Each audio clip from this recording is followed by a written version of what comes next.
მოგესალმებით. ეთერშია საინფორმაციო პროგრამა ფაქტი. სტუდიაში თქვენთვის გიორგი დოლიძე იმუშავებს. დღეს ოზურგეთში საქართველოს დამოუკიდებლობის დღესთან დაკავშირებით სხვადასხვა კულტურული და სპორტული ღონისძიებები ჩატარდა. თამთა დოლიძე მოგითხრობთ. საქართველოს დამოუკიდებლობის დღესთან დაკავშირებით ოზურგეთში სხვადასხვა ტიპის ღონისძიებები დილიდანვე დაიწყო. სპორტის განვითარების ცენტრის დარბაზში გინესის რეკორდსმენმა გოდერძი მახარაძემ ასპარეზობა გამართა და მაყურებლის თვალწინ ორი სახის რეკორდით დაამყარა. კულტურისა და დასვენების პარკში სპორტის აღმოსავლური სახეობის ტაეკვანდოს მწვრთნელმა და ოსტატმა ირაკლი ტუღიშმა საჩვენებელი გამოსვლა გამართა. პატარა სპორტსმენებმა მაყურებელს რამდენიმე ბრძოლა და საკმაოდ რთული ილეთების სერია უჩვენეს.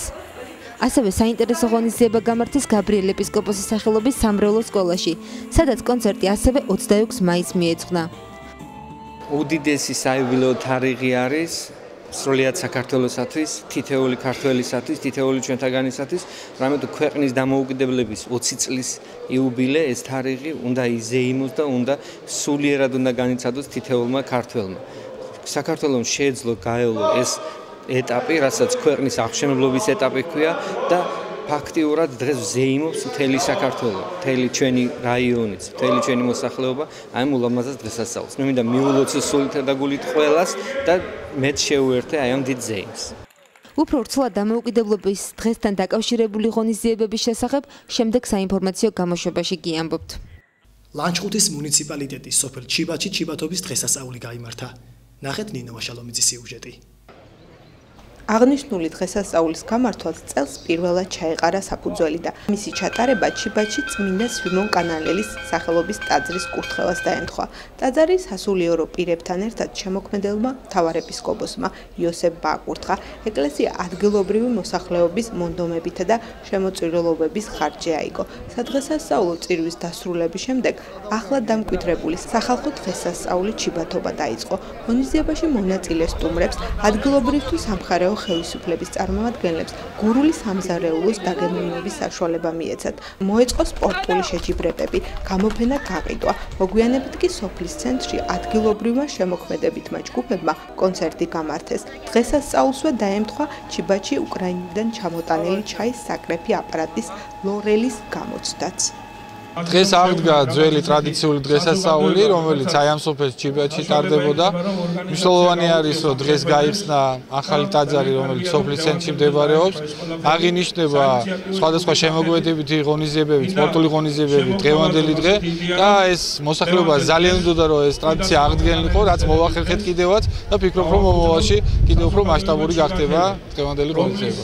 სიამოვნებს ძალიან დღევანდელი დღე. მოელოდა მშრომელი ხალხი, ეკლესია გაიხსნებოდა, მაგრამ აგვიანდებოდა.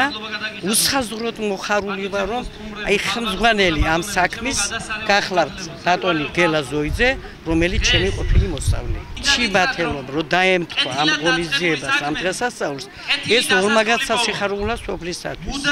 ყველას უხარია, ყველას უნდა რომ გამოვიდეს. აი მუდამ შრომა, მუდამ რაღაცა ფიქრი დღევანდელობაზე, რაღაცა, მაგრამ დღევანდელ დღეს რომ გამოვა ადამიანები და ერთმანეთს შეხვდებიან, ნამდვილად სასიხარულოა. გურის ახალგაზრდულ რესურს ცენტრში ინტელექტუალური თამაშის ფინალი შედგა. თამთა დოლიძე განაგრძობს თემას. ღონისძიება სამოქალაქო განათლებისა და პედაგოგთა გადამზადების პროგრამის ერთ-ერთი კომპონენტის ნასწავლის პრაქტიკაში გამოყენების ფარგლებში ჩატარდა და მისი მიზანი სამოქალაქო განათლებაში მოსწავლეთა ცოდნის გაღრმავება იყო. თავდაპირველად თამაში გურიის რეგიონის 20 სკოლა მონაწილეობდა. ფინალს კი მხოლოდ 3 მათგანი. ოზურგეთის ნომერ მეორე შემოქმედისა და ჩიბათის საჯარო სკოლები შემორჩნენ. შეკითხვა სულ 15 გახლდათ. თითოეულზე პასუხის გასაცემად კი 1 წუთი იყო გამოყოფილი.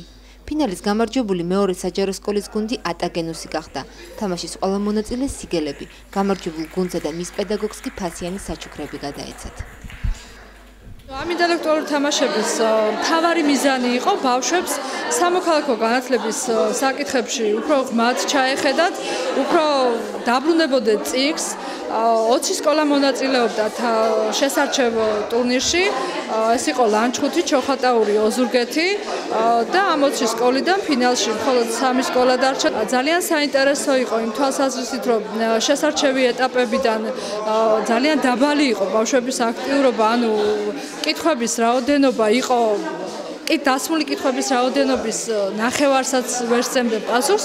შემდეგ ნახევარფინალში აღმოჩნდა, რომ ძალიან ბევრი წაეკითხა და ძალიან კარგად იყვნენ ჩამწვდარი ამ საკითხებში და ძალიან კარგი შედეგები იყო და ფინალი იყო არაჩვეულებრივი. არ ვიცი, ჩვენ ძალიან კმაყოფილები ვართ.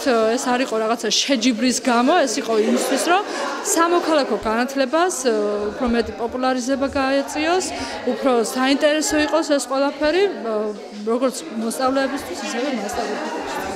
ეს პროექტი ძალიან კარგია, რადგან ხელს შეუწყობს სამოქალაქო განათლების მნიშვნელობის ამაღლებას, არ იქნება მეორეხარისხოვანი, მოსწავლეებიც უფრო დაინტერესებულები იქნებიან და ვფიქრობ, ასეთი პროექტები ძალიან მნიშვნელოვანია ჩვენთვის.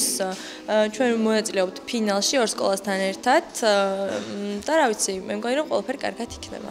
ძალიან გვიხარია რომ მოხდეთ სამოქალაქო განათლების შეჯიბრის კონკურსში. ეს კონკურსი გვაძლევს საშუალებას დიდი გამოცდილება და ცოდნა შევიძინოთ ამ კუთხით და არა მარტო შევიძინოთ, ასევე ვამჟღავნოთ და გამოვცადოთ ჩვენი თავი თუ რა ვიცით. მივესალმები ყველა გუნდს, მათ შორის გამარჯვებასაც. ოზურგეთის ცენტრალურ ბიბლიოთეკაში მოსწავლე ახალგაზრდობის სახმა ინტელექტუალური თამაშის ფინალი გამართა. თამთადოლიძე ამბობდა. ინტელექტუალური თამაშის სახელწოდებით გონიერი სექტემბრის თვიდან მიმდინარეობდა და მასში 15 ბავშვი იღებდა მონაწილეობას. ყოველთვიურად მოთამაშეთა რიცხვი მცირდებოდა და საბოლოოდ ფინალს 3 პატარა ერუდიტი შემორჩა. ნინო ფაციაშვილი ნომერი 1 საჯარო სკოლიდან, ზაზა ვაშაყმაძე გაბრიელ ეპისკოპოსის სახელობის სამრევლო სკოლიდან და გიორგი ლაბაძე სოფელ თხინვალის საჯარო სკოლიდან. ფინალი 3 ტურად გახდა დაყოფილი. თითოეული 5 კითხვისგან შედგებოდა. თამაში საკმაოდ საინტერესოდ განვითარდა. მოთამაშეების ქულებში განსხვავება ძალიან მცირე იყო. ასეთივე გახდა საბოლოო შედეგიც. მესამე ადგილზე ზაზა ვაშაყმაძე 45 ქულით, მეორე ადგილზე კი გიორგი ლაბაძე 50 ქულით გავიდა. გამარჯვებული კი ნინო ფაციაშვილი 51 ქულით გახდა. ფინალისტებს პროკრედიტ ბანკის, ტაო პრივატ ბანკისა და სავაჭრო ცენტრ მოდერნის წარმომადგენლებმა სხვადასხვა პრიზები გადასცეს. ძალიან ბედნიერი ვარ დღევანდელი დღით, ძალიან ობიექტური ჟიური იყო. ძალიან მიხარია ფავორიტი რომ გამოიკვეთა პირველი სკოლის გამარჯვებული. შინაგანად ძალიან გულშემატკივრობდი პირველ სკოლას, სიმართლე გითხრათ, ძალიან მიხარია ვულოცავ ასევე თხინვალის საშუალო სკოლა, საკმაოდ წარმატებული სკოლა. მეტნაკლებად არის ხოლმე ქალაქსა და სოფელს შორის გარკვეულწილი შეჯიბრი და ძალიან მიხარია რომ ფავორიტი გახდა ახალგაზრდა ბიჭუნა, ძალიან განათლებული გონიერი. ძალიან დიდი მადლობა ჩვენ საზოგადოებას, არაჩვეულებრივი საჩუქრები გააკეთეს. მოგეხსენებათ, мотиваცია ძალიან ბევრს ნიშნავს. ძალიან მნიშვნელოვანი იყო ჩემთვის და გამიჭირდა, იმიტომ რომ ძლიერი კონკურენტები მყავდა და ბედნიერი ვარ. ეს გახლავთ შემხეთ არსებული ბოლო ინფორმაცია. მე მომავალ შემხეთრამდე გემშვიდობებით. კარგად ბრძანდებოდეთ.